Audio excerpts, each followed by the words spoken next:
Hello students. Last lecture में हमने discuss किया था कि what is absolute activation energy. इस आज हम डिस्कस करेंगे potential energy surface. This is your second topic of the unit. What is potential energy surface. Potential energy surface होती क्या है? A potential energy surface how the potential energy of a chemical system change with their relative position of atom. Potential energy surface या फिर PES क्या होता है, जिसमें हम पोटेंशियल एनर्जी किसी भी केमिकल सिस्टम की हम पोटेंशियल एनर्जी को चेंज करते हैं with relative to position of atom. किसके रिलेटिव पे? एटम की पोजीशन पे। PES does not show kinetic energy. PES क्या होती है? वो शो नहीं करती है आपकी काइनेटिक एनर्जी, ये ओनली वर्क करती है किसके ऊपर? पोटेंशियल एनर्जी पे। PES give a map of chemical reaction. जो आपका पोटेंशियल एनर्जी सरफेस होता है वो क्या होता है? एक मैप देता है कि रिएक्शन कैसे हो रही है। हमें काइनेटिक एनर्जी क्या सिखाती है? काइनेटिक एनर्जी ये डिफाइन करती है कि रिएक्टेंट से आपके प्रोडक्ट कैसे बनते हैं, कितनी रेट से बनते हैं, कोलिजन से बनते हैं, ये सारी चीज़ें। बट जो आपका पोटेंशियल एनर्जी सरफेस है वो क्या बताता है कि कैसे जो रिएक्टिंग स्पीसीज होती है उसके मॉलिक्यूल कैसे कोलाइड्स करते हैं, कितनी एक्टिवेशन एनर्जी के साथ आपका ट्रांजिशन कॉम्प्लेक्स बनता है, उसके बाद क्या होता है, उसके बाद जो प्रोडक्ट बनता है तब मॉलिक्यूल कैसे एक्ट करता है, मॉलिक्यूल की शेप कैसे चेंज होती है, उसकी पोजीशन क्या होती है। तो ये सारी चीज़ें आपका पोटेंशियल एनर्जी सरफेस डिफाइन करता है। Right, how the reactive molecule come near and how product form. ये क्या बताता है कि कैसे रिएक्टिव मोलिक्यूल्स आपके क्लोज आते हैं, कैसे आपका प्रोडक्ट बनता है, कैसे इंटरमीडिएट स्टेज बनती है। वो सारी जो चीज़ें हैं वो कौन डिफाइन करता है? आपका potential energy surface. Like that we have give a reaction A+B change into AB। A और B हमारे क्या है? यहाँ पे रिएक्टिंग स्पीसीज है and AB is the product. In this reaction imagine reaction take place in 2 step. जो ये आपकी रिएक्शन है ये 2 स्टेप में फॉलो करती है। फर्स्ट में क्या होगा? Formation of activated complex from reactant. Reactant से आपका क्या बनेगा? यहाँ पे एक्टिवेटेड कॉम्प्लेक्स बनेगा। सेकंड क्या होगा? Decomposition of activated complex. आपका एक्टिवेटेड कॉम्प्लेक्स क्या होगा? डिकम्पोज हो जाएगा, टूट जाएगा और क्या बनेगा? आपका प्रोडक्ट बनेगा। Kinetic energy give information about molecular collision. Kinetic energy सिर्फ क्या इंफॉर्मेशन देती है? आपको मोलिकुलर कोलिजन की इंफॉर्मेशन देती है, but does not deal with changes take place. लेकिन वो ये डील नहीं करती, वो एक्सप्लेन नहीं करती कि कैसे मोलिक्यूल के अंदर चेंजेस आते हैं। When reactant are convert into product, जब आपका रिएक्टेंट कन्वर्ट होता है प्रोडक्ट के अंदर। The main points of PES के मेन पॉइंट्स क्या है? This is a very important main points. The potential energy surface describe the potential energy of surface specially a collection of atom in term of certain parameters. जो आपका potential energy surface है वो describe करता है क्या? Potential energy किसके बारे में? कि आपका कलेक्शन ऑफ एटम्स कैसे हो रहा है, उसके कुछ पैरामीटर्स होते हैं जैसे पोजीशन ऑफ एटम, एटम की पोजीशन, देयर बॉन्डिंग, उस कैसे बॉन्ड बना रहा है, एंड एक्टिवेशन एनर्जी एक्सेट्रा। और आपकी जो एक्टिवेशन एनर्जी है वो कैसे चेंज हो रही है वो सब कौन बताती है? आपकी PES। The surface of potential energy define the energy as the function of one or more coordinate। जो आपका पोटेंशियल एनर्जी सरफेस होता है वो क्या बताता है कि जो आपका एनर्जी है वो क्या है? आपका एज ए फंक्शन की तरह काम कर रहा है। और वो कहाँ? 1 और मोर कोऑर्डिनेट्स। आपके कोऑर्डिनेट्स 1D भी हो सकता है, 2D भी हो सकता है और 3D भी हो सकता है। तो जो इसका स्ट्रक्चर होता है वो एक्सप्लेन करना बहुत मुश्किल होता है। क्यों? क्योंकि यहाँ पे हम एक लैंडस्केप तरह के आपका एक लैंडस्केप की तरह आपकी जो मैकेनिज्म होता है तो उसको 3D के अंदर आपका रिप्रेजेंट करना it is a difficult task.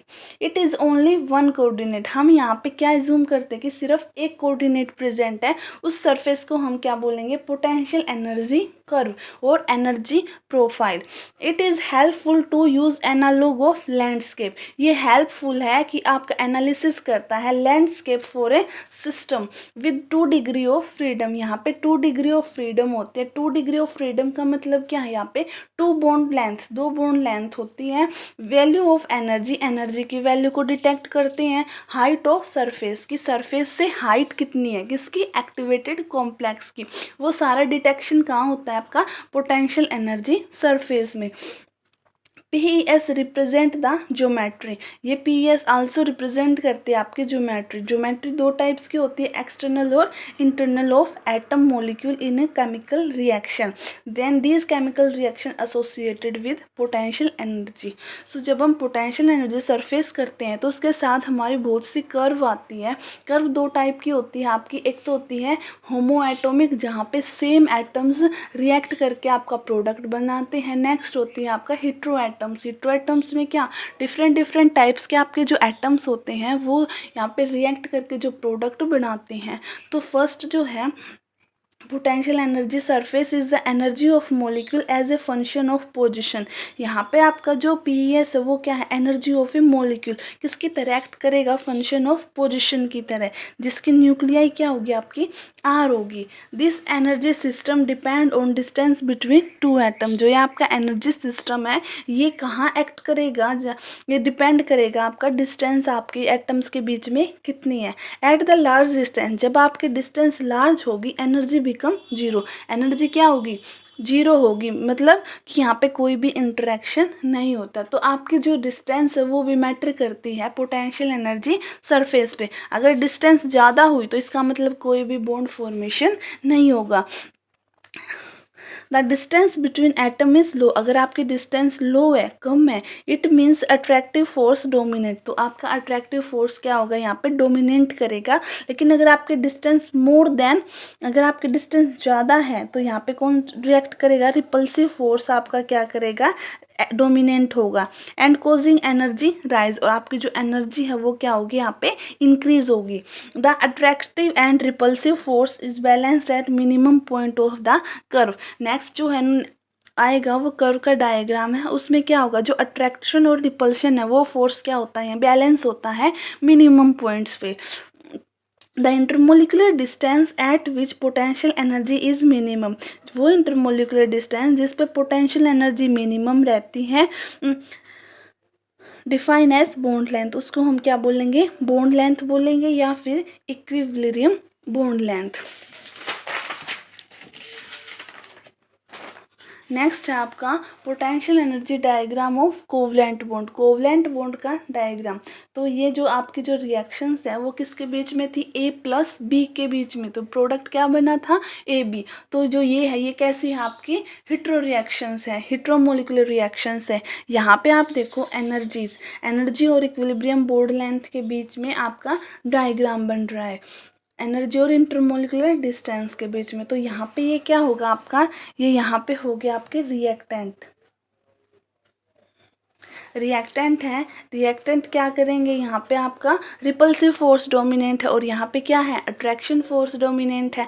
तो यहाँ पे जब आपका रिएक्टेंट है, रिएक्टेंट एनर्जी लूज करेंगे तो जो ये पॉइंट बनेगा इसको बोलेंगे हम इक्विलिब्रियम बॉन्ड लेंथ। उसके बाद आपका जो ये हाइट है और इससे और जो सरफेस है उसके बीच की जो डिस्टेंस होगी वो क्या होगी आपकी बॉन्ड एनर्जी, और जो बीच की लाइन है ये क्या है आपकी इंटरन्यूक्लियर डिस्टेंस है।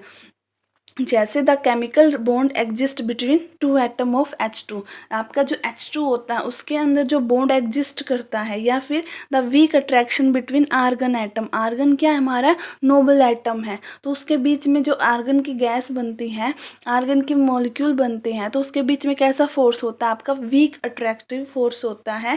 That does not allow exist as a molecule, वो अलाउ नहीं करता वीक अट्रैक्शन फोर्स उसको एग्जिस्ट करने में मॉलिक्यूल को, but give rise van der Waals force. लेकिन जो वीक फोर्स है वो कौन है आपका, वैंडरवाल फोर्स है। That hold together in liquid and solid state, weak van der Waals force hold करेगा कहाँ पर, लिक्विड एंड सॉलिड स्टेट पे।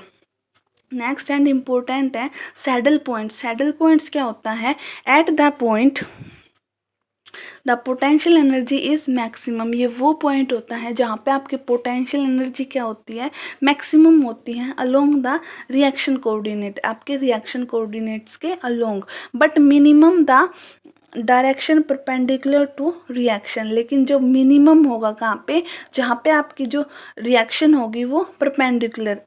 नेक्स्ट डायग्राम है उसमें देखेंगे क्या कैसे होता है। In this reaction this point is known as transition state. तो सैडल पॉइंट का सेकंड नाम क्या है, ट्रांजिशन स्टेट है। ट्रांजिशन से तो आपको शायद क्लियर हो गया होगा कि ये किसके बारे में बात कर रहा है, जहाँ पे आपकी पोटेंशियल एनर्जी क्या होती है, मिनिमम होती है। तो उसी पॉइंट्स को हम क्या बोलेंगे, saddle point. Saddle point is a important definition in potential energy surface. Next आपकी रिएक्शन है, इसमें क्या है, आपके तीन टाइप के मॉलिक्यूल है, A plus B C. B C क्या है, एक मॉलिक्यूल की तरह एक्ट कर रहा है, और ए क्या है, आपका एटॉमिक स्पीसीज है। जब इसमें रिएक्शंस होगी तो क्या होगा, A B plus C, A B plus C में क्या होगी, आपकी चेंज होगी।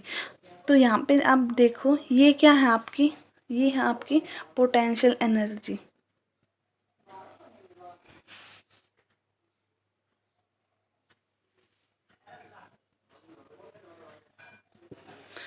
और जब हमारा ए बी सी, जो इनकी इंटरमोलिकुलर डिस्टेंस है वो किससे रिप्रेजेंट करेंगे, आपके प्रोडक्ट में क्या है, ए बी। तो यहाँ पे जो इंटरमोलिकुलर डिस्टेंस होगी वो क्या होगी, आर ए बी।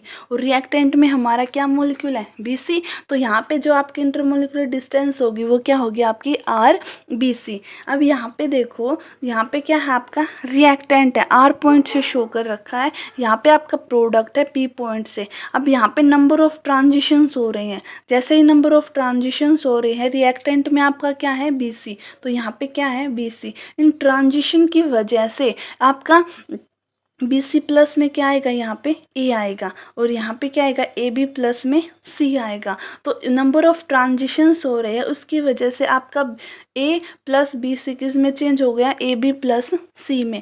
तो जो ये आपकी लाइन्स है बीच में, ये क्या दिखा रही है, आपके नंबर ऑफ ट्रांजिशंस दिखा रही है। और यहाँ पे क्या होगा, ट्रांजिशन की वजह से यहाँ पे एक ट्रांजिशन स्टेट बनेगी, और इस ट्रांजिशन स्टेट पे आपकी पोटेंशियल एनर्जी क्या रहेगी, मिनिमम रहेगी। और इसी पॉइंट को, जो ये डी पॉइंट्स है, इसी पॉइंट को हम क्या बोलेंगे, डी को क्या बोलेंगे, सैडल पॉइंट्स। क्लियर है। तो सैडल पॉइंट्स कब बनता है, जब आपके रिएक्टेंट और प्रोडक्ट के अंदर बहुत सारे ट्रांजिशंस होते हैं। उन ट्रांजिशन में जहाँ पे आपके पोटेंशियल एनर्जी मिनिमम होती है, उस पॉइंट्स को हम क्या बोलेंगे, सैडल पॉइंट या फिर ट्रांजिशन स्टेट। तो डी क्या है, आपका सैडल पॉइंट्स है, आर क्या है, आपका रिएक्टेंट है, और पी क्या है, आपका प्रोडक्ट है। However, in our side RBC is very large path। क्या होगा कि जो रिएक्टेंट की साइड होगा वो BC क्या होगा, एक लार्ज पाथ होगा। लार्ज पाथ का मतलब क्या है, यहाँ पे एक लार्ज बॉन्ड लेंथ बनेगी। But in case of product side में क्या होगा, आर ए बी, आपकी जो ए बी बनेगी वो बिकम मिनिमम एनर्जी पाथ। यहाँ पे क्या था, लार्ज पाथ था, और यहाँ पे क्या होगा, मिनिमम एनर्जी पाथ होगा। तो ये मिनिमम एनर्जी पाथ किसकी वजह से बना, सैडल पॉइंट की वजह से बना। So saddle point is a important unit in potential energy surface. Next topic है आपका the dimensionality of potential energy surface. Potential energy surface पे डायमेंशनलिटी का क्या महत्व है। It define an atom located in 3 dimensional structure. हमें पता है कि जो एटम है वो लोकेट करता है किसके अंदर, 3 डायमेंशनल स्ट्रक्चर के अंदर होता है। और वे 3 डायमेंशनल कौन कौन से एक्सिस से रिप्रेजेंट करते हैं हम, X Y Z with degree of freedom. यहाँ पे डिग्री ऑफ फ्रीडम का बहुत इंपॉर्टेंट रोल है। इसमें क्या होगा, how ever in A reaction, जब कोई भी रिएक्शन होगी तो potential energy surface do not depend on absolute position of reaction. आपका जो एब्सोल्यूट पोजीशन ऑफ रिएक्शन होगा वो किससे रिलेट करेगी, आपकी पोजीशन से रिलेट करेगी। और पोजीशन कैसी है, आपकी इंटरनल डिग्री है। तो यहाँ पे क्या होगा, आप डिग्री ऑफ फ्रीडम में जब भी हम बात करते हैं तो हम किसकी बात करते हैं, ट्रांसलेशनल एंड रोटेशनल इफेक्ट की। तो यहाँ पे जब हम 3D के अंदर कोई भी एटम को देखते हैं तो यहाँ पे जो ट्रांसलेशनल और रोटेशनल लेवल है वो क्या हो जाते हैं, उसको हम रिमूव कर देते हैं।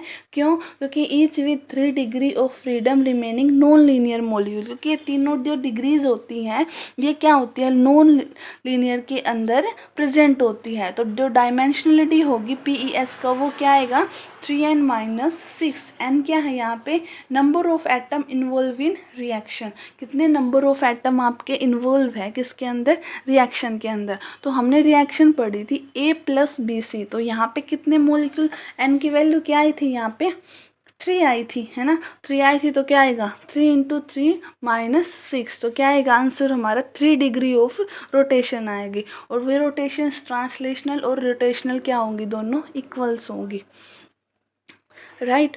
Reaction of hydrogen atom with hydrogen molecule. अब एक और रिएक्शन लेते हैं, उससे हम एक्सप्लेन करेंगे कि जो रिएक्शन होगी किसकी, हाइड्रोजन एटम की। हाइड्रोजन एटम मीन्स H की जो रिएक्शन होगी किसके साथ, हाइड्रोजन मॉलिक्यूल। हाइड्रोजन मॉलिक्यूल क्या होगा आपका H2, H की रिएक्शन होगी H2 के, तो पोटेंशियल एनर्जी सरफेस पर क्या इफेक्ट पड़ेगा। फॉर ए सिंपल सिस्टम, एक सिंपल सिस्टम में हम क्या यूज़ करेंगे, बोर्न ओपेनहीमर अप्रोक्सीमेशन करेंगे, simplify interatomic interaction. It is possible to use expression for energy as a function of atomic position. ये पॉसिबल है कि हम इसका एक्सप्रेशन का यूज़ करके हम किसी भी एटम की पोजीशन को यहाँ से इवेलुएट कर सकते हैं। जैसे H आपका एटम है, H2 क्या है आपका मॉलिक्यूल है, कन्वर्ट होगा H2 + H में। अगर इसको और अच्छे से शो किया जाए तो H क्या है आपका Hg, ये क्या है आपका एटम है, Hb और Hc क्या है आपके मॉलिक्यूल है, कन्वर्ट होंगे HB + Hc में। तो स्टेप वाइज रिएक्शन होगी। फर्स्ट स्टेप में क्या होगा आपका, HA approaches to HC, HA approach करेगा HBC के along with minimum energy path. कौन से पाथ पे, मिनिमम एनर्जी पाथ पे। तो पोटेंशियल एनर्जी सरफेस क्या होगी आपकी, इंक्रीज होगी अनटिल सैडल पॉइंट। कहाँ तक, सैडल पॉइंट तक। एट दिस पॉइंट, इस पॉइंट पे, सैडल पॉइंट्स पे आपका क्या होगा, RAB = RBC। RAB जो आपकी इंटर न्यूक्लियर डिस्टेंस थी A और B के बीच में या फिर B और C के बीच में, दोनों क्या होगी, इक्वल होगी। और कितनी होगी, 93 picometre.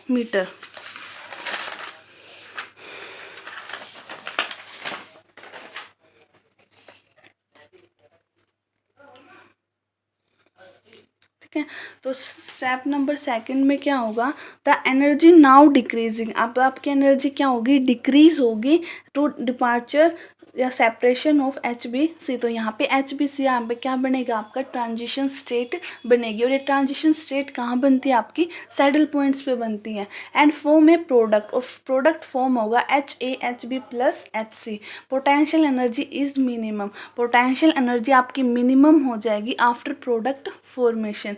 This is a potential energy curve that is HB HC + HA। ये क्या थे आपके रिएक्टेंट थे।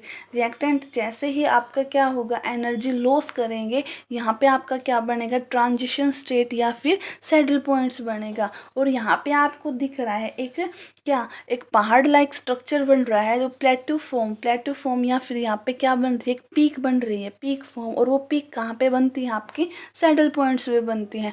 तो यहाँ पे क्या है, अब नेक्स्ट क्या होगा, आपके ट्रांजिशन स्टेट से कन्वर्ट होगा किसके अंदर, प्रोडक्ट के अंदर। तो HAHB + HC, यहाँ पे आपकी पोटेंशियल एनर्जी क्या हो जाएगी, मिनिमम हो जाएगी। तो ये कैसे रिएक्शन है आपकी, यूनिमोलिकुलर रिएक्शन है।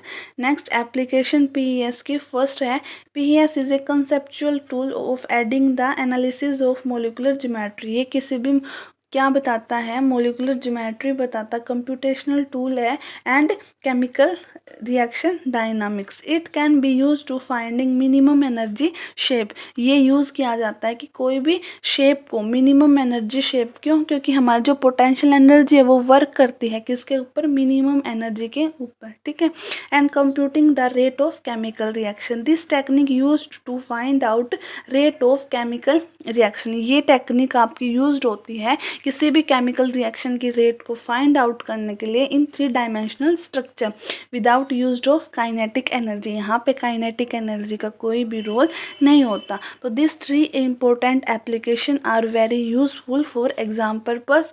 So this is the topic completely finishing. Thank you.